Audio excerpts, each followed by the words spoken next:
এই মুহূর্তে আমরা স্বনির্ভর বাংলা ক্যাম্পে এসে উপস্থিত হয়েছি এবং এই ক্যাম্প থেকেই যুবসাথী প্রকল্পের ফর্ম দেওয়া হচ্ছে এবং জমা নেওয়া হচ্ছে।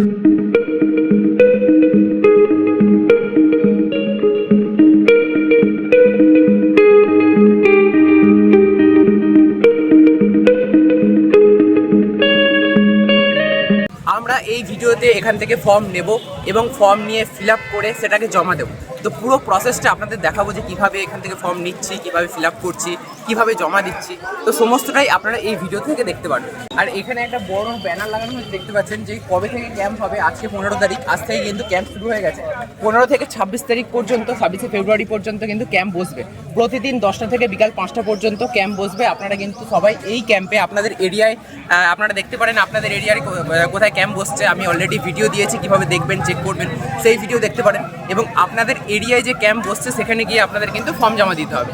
তো চলুন বেশি কথা না বাড়িয়ে আগে দেখে নেওয়া যাক যে ফর্ম কীভাবে দিচ্ছে। ফর্মটা আগে নিই, তারপরে বাকি প্রসেস দেখাচ্ছি, ঠিক আছে? নিউজ 18 বাংলা থেকে এখানে এসছে সাংবাদিক, দেখতে পাচ্ছেন আপনারা। এখানে জিজ্ঞাসাবাদ চলছে।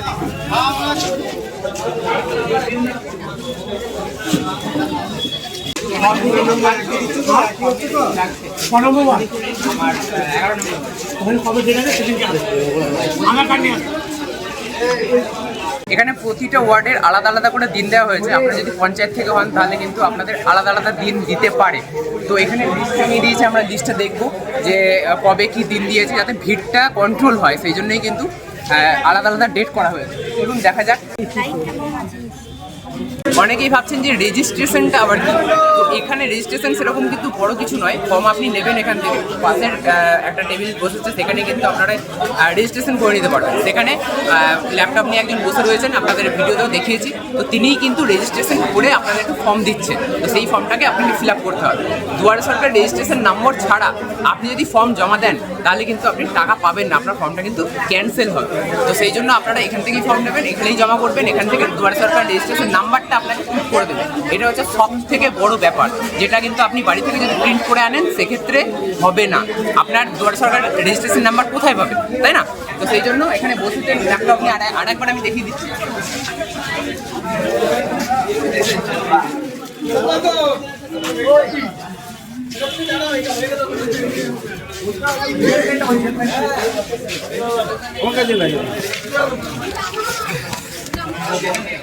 এইখানে বসেছে, ঠিক আছে? এইখানে কিন্তু দুয়ারে সরকার রেজিস্ট্রেশন নাম্বার দেওয়া হচ্ছে আর এইখানেই ফর্ম জমা নেওয়া হচ্ছে। দেখুন, আমি ক্যাম্প থেকে ফর্ম তুলে নিয়েছি এবং তোলার পরে সেটাকে ফিল আপও করে নিয়েছি। কিভাবে ফিল আপ করলাম, কোন কোন জায়গাগুলোতে বিশেষ করে আপনাদের একটু নজর দিতে হবে, সেই সমস্ত জিনিসগুলো কিন্তু আমি এই ভিডিওতে আপনাদের বুঝিয়ে দেবো। পুরো ফর্মটা আমি হাতে ফিল আপ করেছি, কিভাবে ফিল আপ করবেন সমস্তটা আপনাদের একদম বুঝিয়ে দেবো। 2 পাতার ফর্ম রয়েছে, মানে একই পেজ উল্টো দিকে আর কি ফর্মটা রয়েছে। যাই হোক, আপনারা দেখুন, প্রথমে আগে ফটোটা দেখুন। ফটোটা কীভাবে চিটিয়েছি, ফটোটা চেটানোর পর কীভাবে সইটা করেছি। এরকমভাবে কিন্তু আপনাকে হাফ এই কাগজের মধ্যে রাখতে হবে সই, আর হাফ রাখতে হবে আপনাকে ফটোর উপরে সই। এরকমভাবে কিন্তু ফটোটা চিটিয়ে সইটা করতে হবে, এটা কিন্তু মেন, ঠিক আছে? এরপরে আপনারা চলে আসুন এই যে দুয়ারে সরকার রেজিস্ট্রেশন নম্বর। এই নম্বরটা কিন্তু আপনি যেখান থেকে ফর্মটা নেবেন, যেই ক্যাম্প থেকে, সেই ক্যাম্প থেকেই এটা প্রোভাইড করবে। এই জন্যই, ঠিক এই নাম্বারটার জন্যই আপনারা বাড়ি থেকে যদি ফর্ম প্রিন্ট আউট করে নিয়ে গিয়ে জমা দেন তাহলে হচ্ছে না। এই নাম্বারটাই কিন্তু মেন। এই নাম্বারটা ছাড়া ফর্ম জমা হবে না, আর জমা হলেও কোনো কাজ হবে না, আপনি টাকা পাবেন না। তো সেহেতু আপনারা বাড়ি থেকে ফর্ম নিয়ে যাবেন না, ওখানে গিয়েই আপনারা ফর্ম নেবেন এবং তারপরে ফিল আপ করে জমা দেবেন।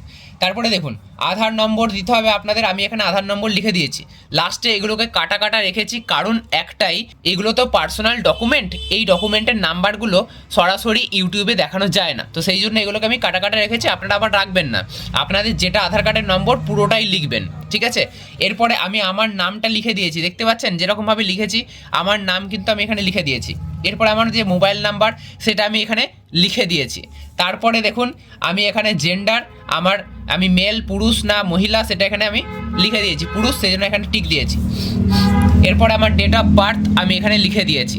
এবারে ডেট অফ বার্থ অনুযায়ী 1/4/2026 কি বয়স আমার 25 না 26, সেই কত বয়স হচ্ছে সেটা আমি এখানে লিখে দিয়েছি।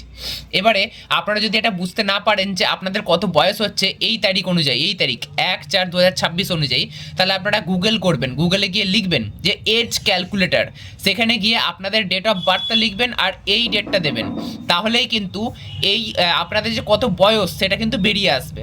এটা আমি 25 দিয়েছি, আপনাদের যদি 30 বেরোয় তাহলে 30ই লিখতে হবে। এরপরেই দেখুন বাবার নামের অপশন রয়েছে, তো আমি এখানে বাবার নামটা লিখেছি। আপনারা একটা জিনিস খেয়াল করবেন, আমি কিন্তু কোথাও বাংলায় ফর্ম ফিল আপ করিনি, গোটাটাই কিন্তু ইংলিশে ফর্ম ফিল আপ করা হয়েছে। কারণ প্রথমেই উপরে লিখে দেওয়া হয়েছে দেখুন, ইংরেজি বড় হাতের অক্ষরে পূরণ করুন। দেখুন সেই অনুযায়ী কিন্তু ইংরাজির বড় হাতের অক্ষরেই গোটাটা পূরণ করেছি আমি।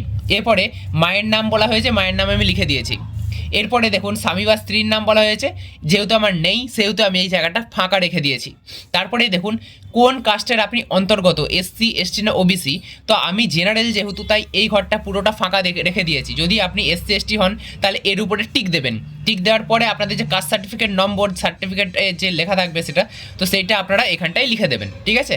এরপরে দেখুন আপনাকে বলা হচ্ছে আপনি বিবাহিত না অবিবাহিত, না বিধবা না বিপত্নিক, তো সেই অনুযায়ী আপনি টিক দেবেন। আমি এখানে অবিবাহিত, তাই এখানে আমি টিক দিয়েছি অবিবাহিততে। আপনারা যদি বিবাহিত হন তাহলে বিবাহিত এই জায়গাতে টিক দিতে হবে। এরপরে দেখুন এখানে আপনাদের কন্ট্যাক্ট ডিটেলস অর্থাৎ আপনার ঠিকানা লিখতে হবে। তো ঠিকানায় বাড়ির নম্বর আমাদের যেহেতু নেই তাই আমি এখানটা ছেড়ে দিয়েছি, যদি আপনাদের থাকে তাহলে আপনারা এখানে লিখে দেবেন। এরপরে আমরা এখানে গ্রামের নাম লিখেছি, আমরা পোস্ট অফিসের নাম লিখেছি, আমাদের ওয়ার্ড নাম্বার লিখেছি, তারপরে মিউনিসিপ্যালিটির নাম লিখেছি, পুলিশ স্টেশন লিখেছি, ডিস্ট্রিক্ট বা জেলার নাম লিখেছি, তারপরে পিনকোড এখানে লিখে দিয়েছি। আর রাজ্য এখানে অটোমেটিক ওয়েস্ট বেঙ্গল বা পশ্চিমবঙ্গ কিন্তু সিলেক্ট হয়ে রয়েছে, তো সেক্ষেত্রে আপনাদের আলাদা করে এখানে কিন্তু কিছু লিখতে হবে না, এটা অটোমেটিক প্রিন্ট হয়ে এসছে। তো এই বাকি জায়গাটা আপনাদেরকে ফিল আপ করতে হবে আপনাদের পুরো ঠিকানাটা, ঠিক আছে। তো এই পুরো পাতাটা ফর্ম ফিল আপ করা একদম কমপ্লিট হয়ে গেল, এমন কিছুই না ফর্ম ফিল আপ, তবুও আপনাদের ভালোভাবে দেখিয়ে দিচ্ছি। এবারে আমরা উল্টো পাতায় চলে আসবো। এবারে দেখুন মাধ্যমিক বা সমতুল্য পরীক্ষার বিবরণ, এখানে আপনাদের মাধ্যমিকের রোল এবং তারপরে নম্বর লিখতে হবে। দেখুন আমি লিখে দিয়েছি। তারপরে কোন বছর আপনি পাস করেছেন সেটা আপনাদের এখানে লিখতে হবে। তারপরে কোন বোর্ড থেকে আপনি পাস করেছেন সেটা এখানে আপনাদের টিক দিতে হবে, আমি টিক দিয়ে দিয়েছি। এরপরে আপনার সর্বোচ্চ কোয়ালিফিকেশন মানে কত দূর পর্যন্ত আপনি সর্বোচ্চ পড়াশোনা করেছেন সেটা লিখতে হবে, আমি এখানে লিখে দিয়েছি। এরপরে আপনার বর্তমান পেশা, এই জায়গাটা ভালো করে বুঝবেন। আপনি যদি এখানে কোনো পেশা আপনি লিখে দেন যে আপনি এই পেশার সাথে যুক্ত, তাহলে কিন্তু এই প্রকল্পের আন্ডারে আপনি আসবেন না এবং টাকা পাবেন না। তো সেক্ষেত্রে আপনাকে এখানে আনএমপ্লয়েড বা আপনি বেকার সেটা কিন্তু লিখতে হবে, আমি যেরকমভাবে লিখেছি। এরপরে সবথেকে গুরুত্বপূর্ণ যে ব্যাংকের অ্যাকাউন্টে আপনাদের এই টাকাটা ঢুকবে সেই ব্যাংকের অ্যাকাউন্টের এখানে বিবরণ দিতে হবে। আমার যেহেতু এখানে স্টেট ব্যাংক অফ ইন্ডিয়া, তো সেহেতু এখানে স্টেট ব্যাংক অফ ইন্ডিয়া ব্যাংকের নাম আমি লিখেছি, আর ব্যাংকের শাখার নাম আমাদের মেন ব্রাঞ্চ, তো আমি লিখে দিয়েছি। এরপরে ব্যাংকের অ্যাকাউন্ট নম্বর আমি লিখে দিয়েছি, আইএফএসসি কোডও কিন্তু আপনারা দেখতে পাচ্ছেন আমি এখানে লিখে দিয়েছি। প্রত্যেকটা জিনিস কিভাবে লিখেছি আপনারা কিন্তু দেখবেন, হ্যাঁ ভালো করে লক্ষ্য করবেন। যেখানে যেখানে স্পেস দেওয়া দরকার সেখানে সেখানে একটা করে ঘর এখানে স্পেস দেওয়া রয়েছে, আপনারা দেখতে পাচ্ছেন, তো ভালো করে সবটা নোটিস করবেন। এরপরে দেখুন অন্য কোনো সরকারি সাহায্য পান কি না, রাজ্য সরকার প্রদত্ত শিক্ষাগত সুবিধা বা বৃত্তি ছাড়া, তো এখানে আপনাদের এটা নো করতে হবে। যদি আপনি ইয়েস করেন তাহলে কি সুবিধা পান সেটা আপনাদের এখানে লিখতে হবে। যদি আপনি কৃষক বন্ধুর সুবিধা পান তাহলে আপনারা কি এখানে হ্যাঁ করবেন না না করবেন, আপনারা এখানে হ্যাঁ করবেন এবং এখানে লিখে দেবেন কৃষক বন্ধু, তাহলে এখানে বোঝা যাবে যে কৃষক বন্ধুর আপনি সুবিধা পান। কিছু লোকানোর দরকার নেই সরকারের তরফ থেকে, সরকার এমনি সব কিছু জানতে পারবে, সরকারের কাছে সব ডেটাই রয়েছে। কৃষক বন্ধুর ডেটা যেমন রয়েছে, এটাও সরকারি প্রকল্প, রাজ্য সরকারি প্রকল্প কৃষক বন্ধু, আবার এইটাও রাজ্য সরকারেরই প্রকল্প। তো এই রাজ্য সরকারের কাছ থেকে আপনি কিছু লোকাতে পারবেন না চেষ্টা করলেও, তো এখানে লিখে দেবেন হ্যাঁ এবং কৃষক বন্ধু এখানে লিখে দেবেন। এরপরে সব থেকে গুরুত্বপূর্ণ জিনিস ভালো করে বুঝবেন যে কি কি ডকুমেন্ট আপনাদের দিতে হবে। এখানে মোট 6টা ডকুমেন্ট রয়েছে, এই 6 নম্বরটা কম্পালসারি নয়, থাকলে দেবেন না থাকলে না দেবেন, তবে এই 5টা কিন্তু আপনাদের দিতেই হবে। কি কি রয়েছে, প্রথমেই রয়েছে মাধ্যমিকের অ্যাডমিট, এটা আপনাদের দিতেই হবে, যেটা দেবেন সে তার পাশে কিন্তু এরকম রাইট চিহ্ন দেবেন, আমি যেরকম দিয়েছি। এরপরেই মাধ্যমিক পরীক্ষার মার্কশিট বা শিক্ষাগত যোগ্যতার সার্টিফিকেট, নয় মাধ্যমিকের মার্কশিট নাহলে সার্টিফিকেট দিতে হবে, তো যে কোনো একটা হলেই হবে, এখানে আমি রাইট দিয়েছি, এটাও কিন্তু দিতে হবে। এরপরে আপনাদের আধার কার্ডের ফটোকপি দিতে হবে মানে জেরক্স, সেটা তো তার পাশেও আমি কিন্তু রাইট দিয়েছি। তারপরে ভোটার কার্ড দিতে হবে, তার পাশেও রাইট দিয়েছি, আর ব্যাংকের পাসবুকের প্রথম পেজ দিতে হবে, সেটাও কিন্তু আমি রাইট দিয়েছি। আপনাদের বলে রাখি এখানে কিন্তু একটা ডকুমেন্ট যদি বাদ যায় আপনাদের নাম এই প্রকল্প থেকে কাটা যাবে, ফর্মটা কিন্তু ক্যান্সেল হয়ে যাবে। তাই আপনারা সব এই সমস্ত ডকুমেন্টগুলো যেগুলো দিচ্ছেন এই ফর্মটার সাথে পিন করে তারপরে কিন্তু জমা দেবেন। এরপরেই দেখুন ঘোষণা দেওয়া হয়েছে, মানে আমি এত দ্বারা ঘোষণা করছি আমি পশ্চিমবঙ্গের স্থায়ী বাসিন্দা, আমি অদ্যাবধি একজন বেকার এবং আমি পশ্চিমবঙ্গ সরকারের কোনো সামাজিক নিরাপত্তা প্রকল্প বা কোনো ভাতার আওতার সাহায্য পাচ্ছি না। রাজ্য সরকার প্রদত্ত শিক্ষাগত সুবিধা বা বৃত্তি ছাড়া যদি এই সময়ের মধ্যে আমি কোনো কর্মসংস্থান পাই তবে আমি অবিলম্বে কর্তৃপক্ষকে জানাবো। অলরেডি যেটা কিন্তু বলা হয়েছে যে এই প্রকল্প যে পাবে তাকে একজন শিক্ষিত বেকার হতে হবে এবং যদি সে কর্মসংস্থান পেয়ে যায় তাহলে এই প্রকল্প থেকে সে কিন্তু বাদ চলে যাবে। এরপরে দেখুন 3 নম্বরে আরো একটা জিনিস বলা হয়েছে, আমার দ্বারা জমাকৃত সমস্ত তথ্য এবং নথিপত্র আমার জ্ঞান ও বিশ্বাস অনুযায়ী সত্য, যদি কোনো তথ্য বা নথি মিথ্যা প্রমাণিত হয় তবে আমার বিরুদ্ধে আইনানুগ ব্যবস্থা নেওয়া হবে এবং সুবিধাটি প্রত্যাহার করা হবে।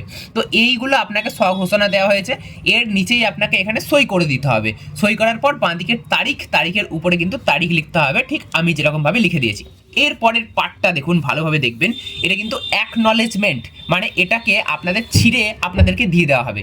দেখতে পাচ্ছেন এই দিকটা কিন্তু ওই জন্যই ফাঁকা রাখা হয়েছে। পুরো ফর্মটা কিন্তু ভালো করে দেখুন, পুরো ফর্মটা কিন্তু নিচের দিকটা ফাঁকা, এই জায়গাটা আপনাদের কেটে দেবে, এই জায়গাটা কেটে আপনাদের কিন্তু দিয়ে দেবে। তো এই জায়গাটা যেটা ফিল আপ করবে এটা কিন্তু ওরাই ফিল আপ করবে যারা ক্যাম্পে বসে রয়েছে, ওরাই এখানে দুয়ারে সরকার রেজিস্ট্রেশন নাম্বার লিখবে, যা যা রয়েছে এখানে সমস্ত কিন্তু ওরাই লিখবে, ওরাই করবে, দিয়ে আপনাকে এটা ছিঁড়ে আপনাকে দিয়ে দেবে। এটা প্রমাণ হলো যে আপনি এই প্রকল্পের আবেদন করেছেন এবং আপনার কাছে অ্যাকনলেজমেন্ট স্লিপ রয়েছে। তো এইটা নিতে কিন্তু ভুলবেন না, এটা আপনাকে ওরা কেটে দিয়ে দেবে, এখান থেকে কেটে দিয়ে দেবে, ঠিক আছে। এই হচ্ছে পুরো ফর্ম ফিল আপ। 2 পাতার ফর্ম ফিল আপ কীভাবে করবেন আমি আজকের এই ভিডিওতে আপনাদের আমি স্পষ্ট দেখিয়ে দিলাম। অনেকেই আমাকে প্রশ্ন করেছিলেন যে ভোটার কার্ড ছাড়া কি ফর্ম জমা নেওয়া হচ্ছে, তো আমি এখানে জিজ্ঞাসা করলাম, বলছে না ভোটার কার্ড ছাড়া ফর্ম জমা নেওয়া হবে না, ভোটার কার্ড কিন্তু লাগবেই। তো এটা আপনারা মাথার মধ্যে ঢুকিয়ে নিন, ভোটার কার্ড লাগবে, মানে ভোটার কার্ড, আধার কার্ড, ব্যাংকের পাসবুক, মাধ্যমিকের অ্যাডমিট বা মাধ্যমিকের রেজাল্ট আর সার্টিফিকেটের মধ্যে যে কোনো একটা। তো এইগুলো আপনাদের লাগবে, কাস্ট সার্টিফিকেট যদি থাকে তাহলে কাস্ট সার্টিফিকেটটা দেবে।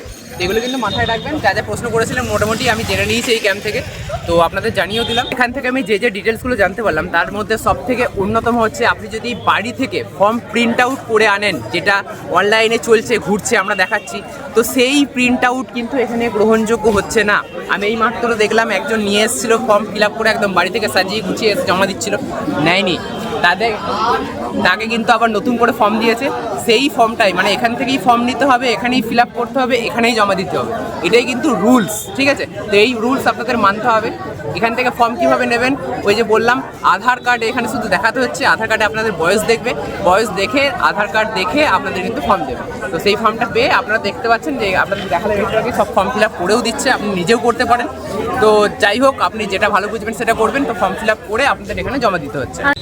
আপনারা যদি আমাকে অনেক দিন ধরে ফলো করেন তাহলে দেখবেন আমি কিন্তু এরকমই খেটে ভিডিও বানাই, যেখানে যেখানে যাওয়ার প্রয়োজন সেখানে যাই। তো আপনাদের জন্যই যাই। যদি আজকের এই ভিডিওটা আপনাদের ভালো লেগে থাকে এবং আমার এই পরিশ্রমকে আপনারা একটু হলেও মর্যাদা দিতে চান তাহলে অবশ্যই ভিডিওতে একটা লাইক করবেন। এরকমই নতুন নতুন আর ইন্টারেস্টিং ভিডিও দেখতে অবশ্যই চ্যানেলটি সাবস্ক্রাইব করাতে ভুলবেন না।